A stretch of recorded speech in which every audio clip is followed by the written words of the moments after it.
بايعت خير الورى باللوء والخلم لوجه رب الورى ذي اللوء والخلم.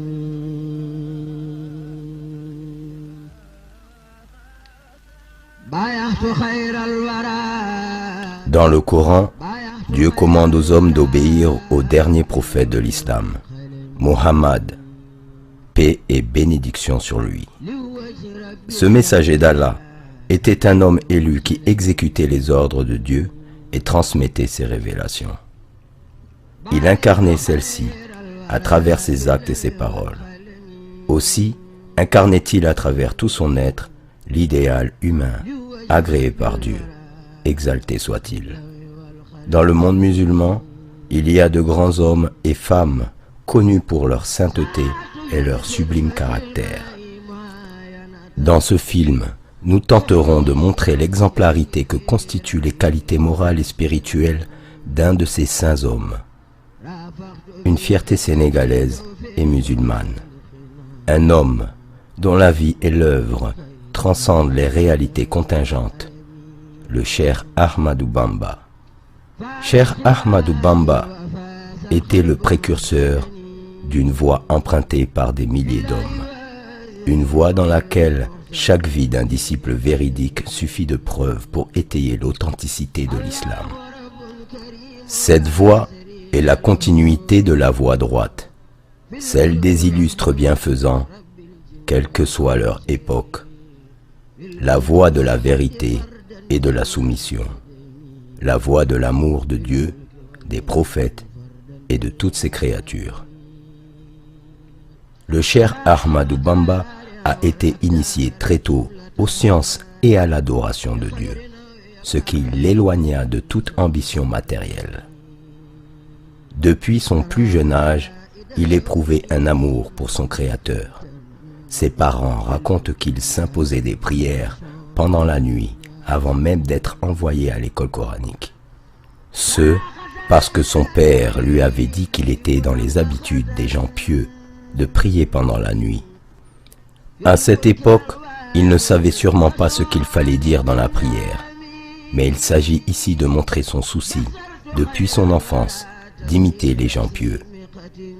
Comme il a grandi avec cette ambition de rencontrer Dieu, il était naturel qu'il désirât tout ce qui le rapprochait de lui et craignit tout ce qui l'en éloignait.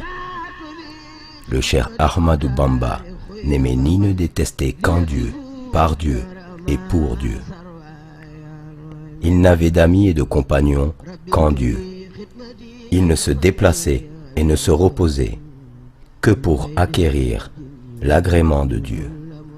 Il ne se préoccupait des profits temporels que quand ils étaient acquis pour Dieu et dépensés pour lui. En effet, il ne se réjouissait des biens de ce monde que quand ils étaient dépensés dans les œuvres de bienfaisance. Il s'en réjouissait alors parce que cela était agréé par Dieu. Par ailleurs, tous ses discours étaient axés sur la mention des sublimes noms de Dieu, la recommandation de la bienfaisance et l'interdiction de la malfaisance. En substance, on ne peut se souvenir de lui sans penser à Dieu. Certes, il est l'un des meilleurs parmi les hommes, car, comme le dit le messager de Dieu, la meilleure personne dont on doit rechercher la compagnie est celui dont la vue nous rappelle Dieu, dont les paroles augmentent notre science et dont les actes vous font penser à l'au-delà. Or, Cheikh Ahmadou Bamba est l'une des personnes dont le souvenir fait penser à Dieu. Car tous ses discours, ses audiences, ses actes nous rappellent Dieu. Cette réalité est constatée dans sa conduite envers Dieu par tous ceux qui l'ont fréquenté. Cela est attesté par sa droiture, par sa conformité à la loi formelle et par la clairvoyance exotérique renforcée par la lumière de la vérité. Il est à noter qu'il ne s'est jamais servi d'un bien douteux. Et parmi les nombreuses offrandes que les gens lui amenèrent, Il n'en utilisa que celles qu'il savait légalement acquises. Tout ce qui précède témoigne de son aversion pour l'illicite et sa méfiance envers les choses douteuses. De plus, son attachement au Coran et l'estime qu'il lui accordait étaient sans précédent. C'est le Coran qui l'a guidé dans sa quête de l'agrément divin.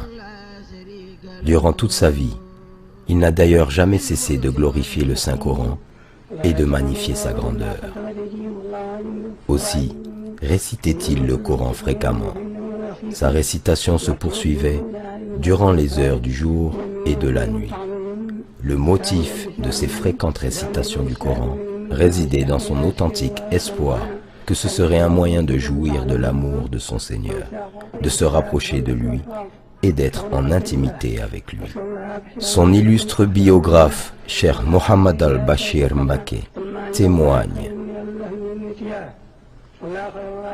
comme ceux qui ont fréquenté le Cheikh Ahmadou Bamba, j'ai été témoin de son habituelle récitation nocturne du Coran. Très souvent, quand les gens dormaient, il récitait le Coran à ravir les cœurs, à provoquer l'émotion et à apaiser des désirs excités. Mais il était rare qu'on se réveillât à une heure quelconque de la nuit en jetant un coup d'œil vers sa maison sans l'entendre réciter le Coran.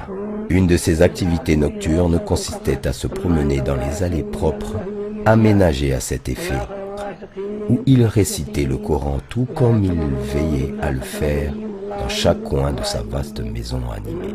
Ses chambres étaient séparées par de vastes chemins, dans des baraques à l'ombre, toutes remplies d'exemplaires du précieux Coran. Le sol de cette maison était devenu bien aplani, tellement le cheikh s'y promenait en récitant le Coran.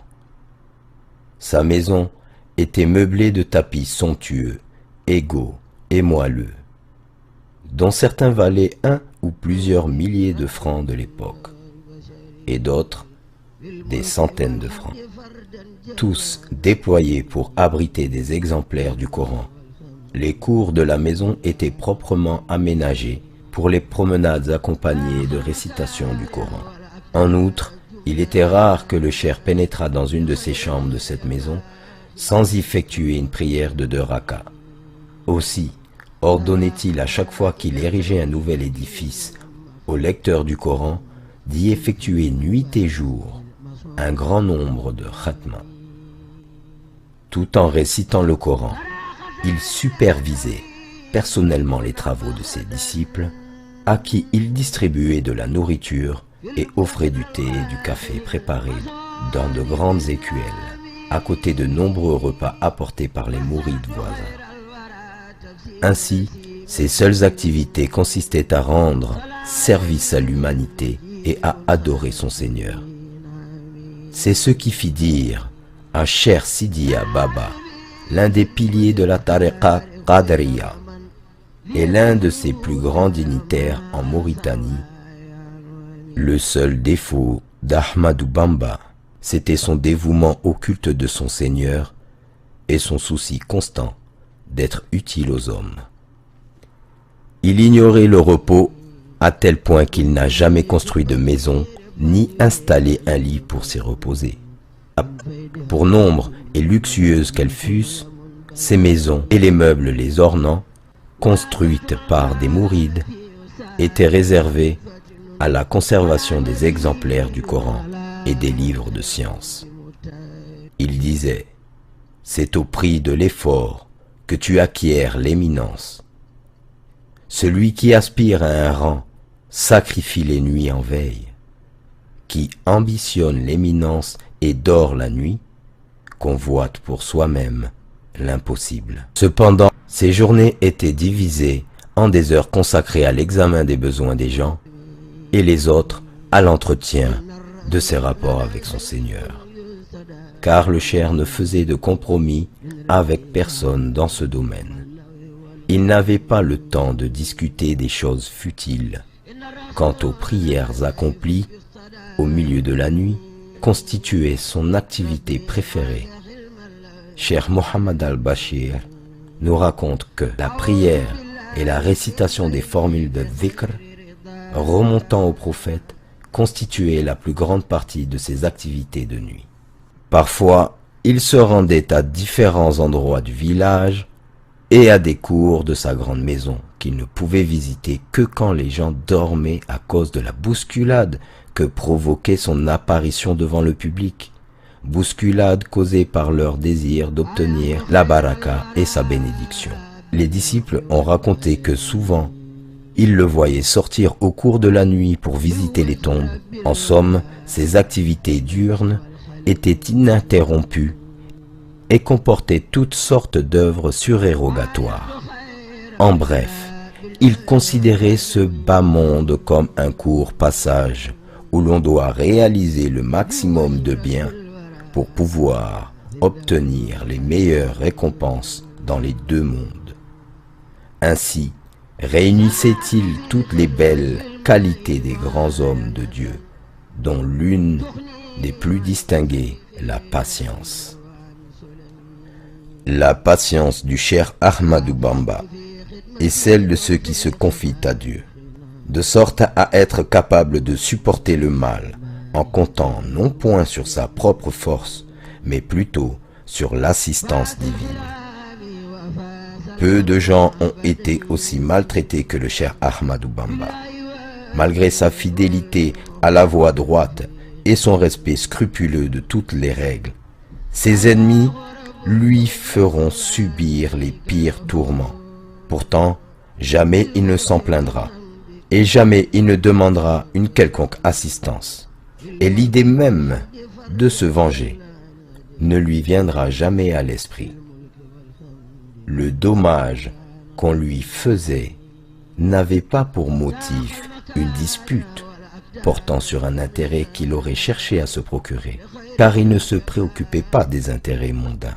Loin de considérer les attentats dirigés contre sa propre personne comme un mal, il les considérait comme un bienfait de Dieu qui éleva son rang, tout en sachant que le vrai mal, pour lui, était celui qui touche aux intérêts de la religion. Pour repousser un mal, il demandait l'assistance de Dieu contre le malfaiteur afin de défendre le culte de Dieu et de propager sa religion. Sa patience était celle d'un homme que le plaisir procuré par les actes dévotionnels faisait oublier tous les préjudices que ses ennemis lui infligèrent, d'un homme qui ne ménageait personne quand la religion était en cause et qui se suffit de l'assistance de son Seigneur. Sa douceur et sa gentillesse allaient au-delà de toute entente. Dans ses demeures, les richesses et les biens matériels accumulés étaient innombrables. Les dons pieux lui provenaient de tous bords. Ses disciples lui amenaient des milliers et des milliers d'offrandes, d'argent et d'or, de même que des centaines de dromadaires et d'automobiles chargés de diverses espèces de denrées. À savoir que ses disciples ne lui faisaient don de leurs biens et de leurs richesses que pour amour d'Allah et du prophète Mohammed sallallahu alayhi wa sallam. De toute évidence, le cher Ahmadou Bamba fut l'un des hommes les plus fidèles aux ordres d'Allah et aux modèles prophétiques. La foule nombreuse des donateurs, des quémandeurs en tout genre et des autres visiteurs se succédèrent nuit et jour à sa demeure. Néanmoins, il les traitait tous avec une bonté spontanée. Quant aux gens pieux, aux érudits et aux savants, il leur fournissait d'énormes quantités de vivres afin de leur permettre de se consacrer à leur culte. Pour les pauvres, il fut un père bienveillant et une mère compatissante. Il les abritait par milliers et les prenait intégralement en charge. Si bien qu'on observait sur lui des signes de regret quand un nécessiteux, dont il n'avait pas été informé de la présence, puisse quitter sa maison sans bénéficier de sa générosité. Il s'en désolait Et si le nécessiteux était connu, il lui envoyait alors l'aide qu'il espérait. De même, quand un besogneux ne pouvait pas le voir à cause d'un manque de temps ou pour une autre raison, il lui envoyait ce qu'il cherchait, même s'il habitait un endroit lointain. Il faisait cela par bienfaisance et pour l'amour d'Allah envers ses créatures. Nul doute qu'il n'usait d'aucun moyen pour acquérir des biens, il ne cherchait ni à les accroître, ni à les thésauriser. Il versait dans le sac du pauvre ce que le riche donateur apportait. Sa main charitable était tendue à l'extrême. Cette sublime qualité constitue l'une des choses qui faisait que quiconque le fréquentait l'aimait. Manifestement, il fut l'une des personnes les plus aimées de son temps. Le Cheikh Bamba, aussi surnommé Khadim Rasoul, avait tout à sa disposition pour s'enorgueillir ou faire preuve d'un abus d'estime de sa propre personne. Mais il ne fut rien de cela. Par conséquent, son influence, son pouvoir et le prestige dont il disposait aux yeux des gens, tout cela n'avait que trop peu d'importance pour lui. On raconte qu'il s'occupait lui-même de ses tâches personnelles, bien qu'il conquît déjà le cœur de milliers de personnes disposées à lui rendre service à tout moment. Il était toujours vêtu de vêtements légers et simples, toujours avec ses fameuses sandales. Il s'asseyait à même le sol, sans tapis. Il serrait la main des riches et des pauvres, et il passait la salutation en premier. Il ne négligeait ni ne rabaissait ce à quoi il était invité. Il était souple, il avait le comportement d'excellence et avait une belle conduite envers les gens.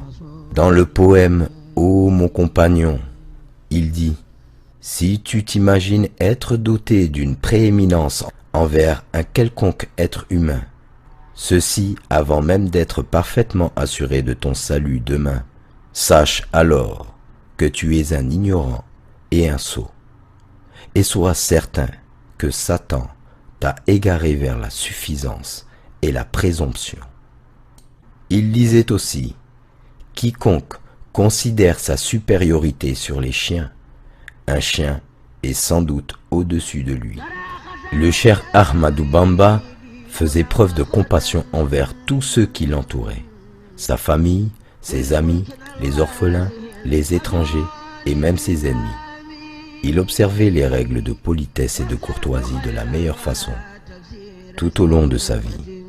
Suite au confinement forcé en résidence surveillée qui lui avait été imposé par les autorités coloniales, soi-disant afin d'éviter des attroupements qui accompagnaient ses déplacements, le Cheikh Ahmadou Bamba chargeait certains de ses disciples de s'enquérir de la situation des malades, de transmettre ses condoléances aux parents des personnes décédées en son absence et de s'enquérir de la situation de ses proches.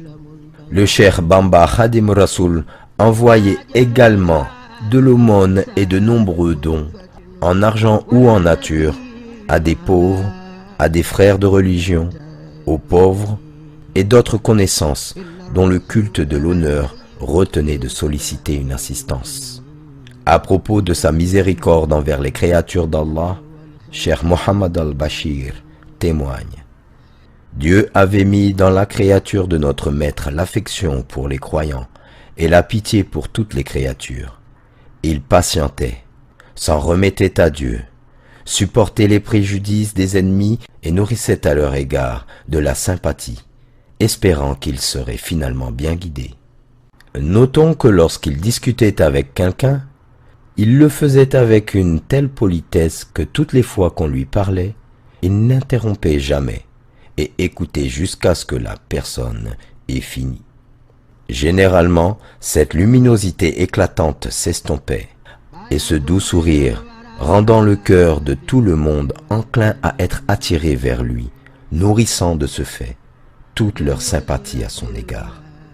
Sur sa pudeur, Cheikh Mohammed al-Bashir ajoute: il lui arrivait souvent dans sa maison de surprendre un homme en train d'endommager quelque chose ou de pénétrer dans quelque lieu sans permission.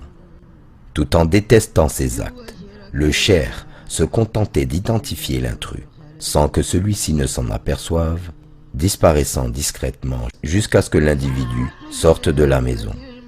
Puis, à cause du devoir d'ordonner le bien et de défendre le mal, devoir qui lui incombait d'une manière particulière envers ses disciples, il réunissait tous ses disciples avec le malfaiteur, et tout en leur adressant des reproches d'une manière générale et indirecte, mais de telle sorte que le malfaiteur, s'il était intelligent, comprenait qu'il était visé, même si le cheikh n'ajoutait rien en cela.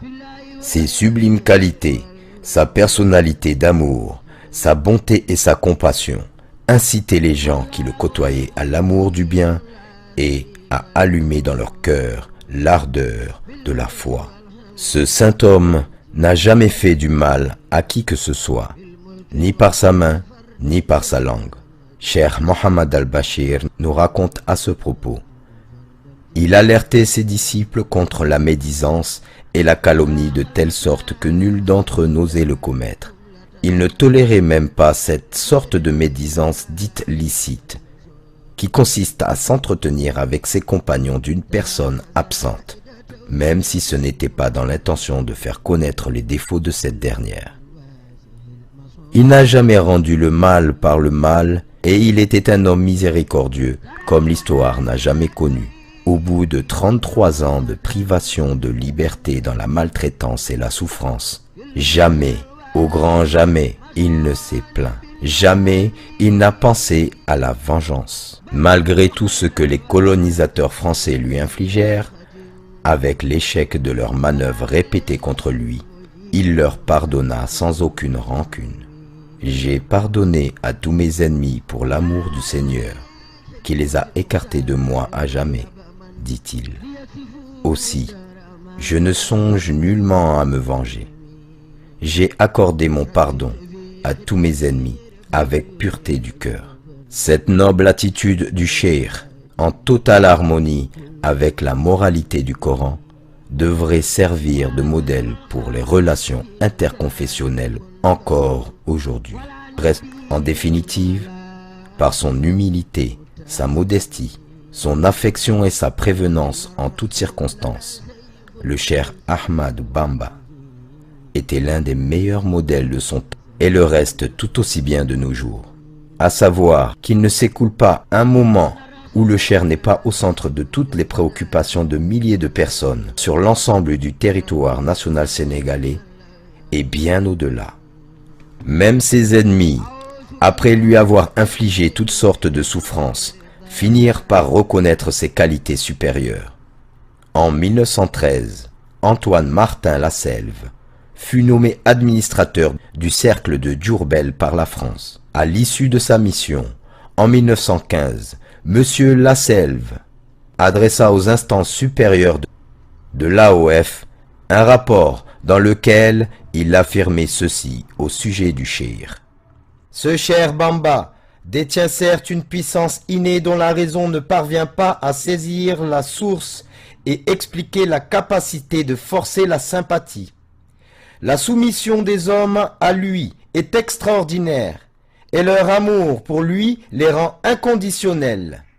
Il semble qu'il détienne une lumière prophétique et un secret divin semblable à ce que nous lisons dans l'histoire des prophètes et leur peuple.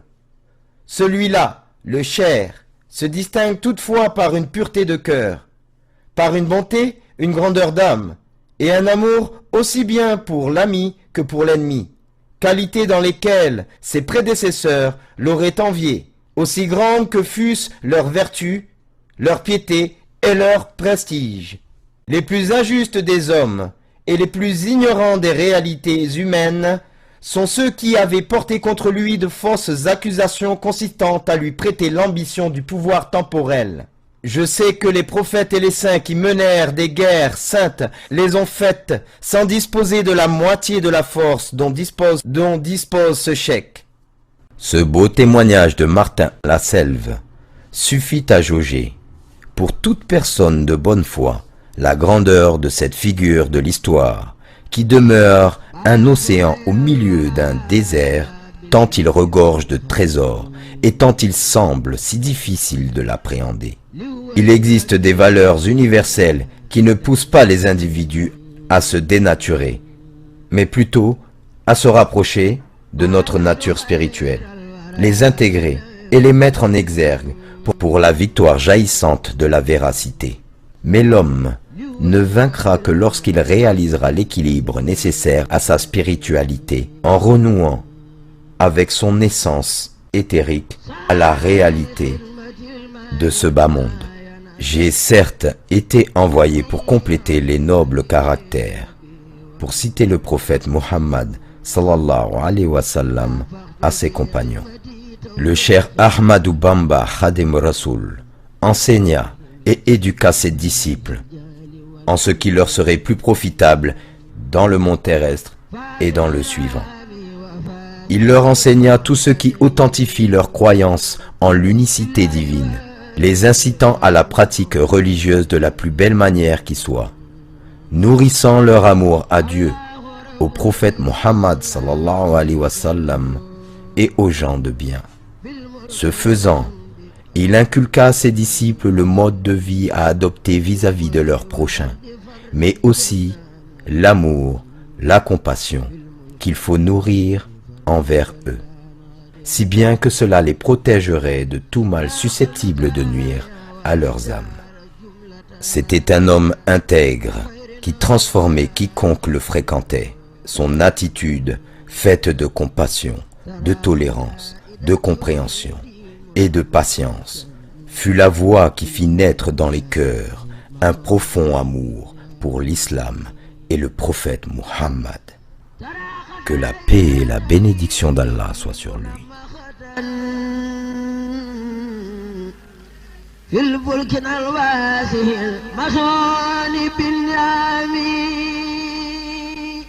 بصرت خير الورى تفسير سيمقة صلى عليه مجيب خاتلي نعمين ساعة بخدمة المختار خيب من ليكفوا الدار ما سروا